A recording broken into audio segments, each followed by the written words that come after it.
What's up, guys? We're in Menlo Park, California. This location right now is one of the prime locations in the city.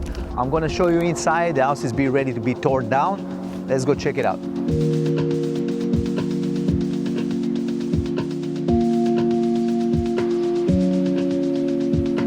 So all these structure is gonna be brand new. We're gonna tear it down, like I said.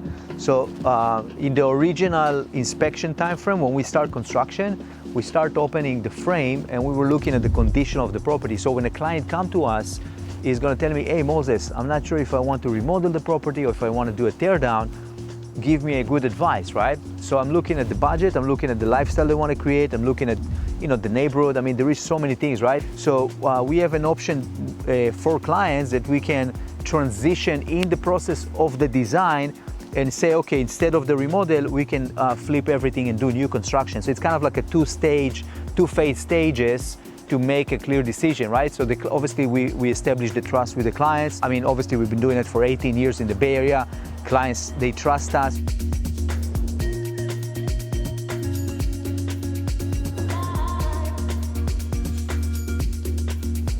So that was part of the original remodel when we started. When we start demolition, we really discovered that the foundation, there is two different types of foundation, right, in each home. But this one specifically, they had an issue around what we call the parameter. The parameter is kind of from the outside of the house, but this whole framing basically was really bad.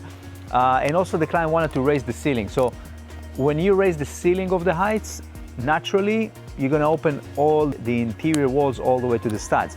But the main issue is because the foundation was bad, and we discovered it, and that was kind of the turning point. But right now we have the opportunity, before we tear it down, to show you guys from the inside, right? So let's check it out. When you consider a remodel versus new construction, when I go to the clients for the first time, and the house is livable, they live in a house, nothing is open like that, right? They ask me that question. It's a very complicated question because we don't see behind the walls, we don't know, right? So what we do, when we develop the concept, right, when we start working on those plans and the floor plans, and the clients start really selecting where the new kitchen is going to be. But then when we look at the foundation, and you can see we have different piers, right? So if you look, you see like that there is the concrete piers. So you see all those concrete, that's basically what's holding the foundation. But look underneath the house. You see all those rocks?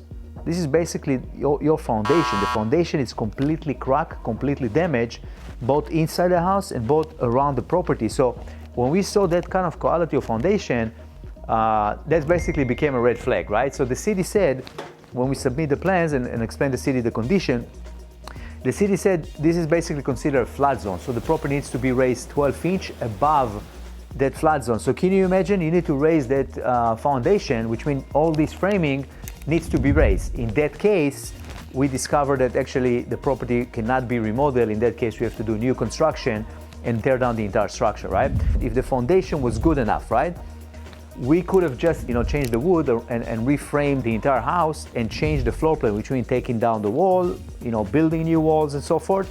But because the foundation cannot be saved, so we just decided to tear everything down, right? So remember, you're right now standing in this property right now. When you come back in 6 months, you're gonna look at the brand new, beautiful, custom home, okay?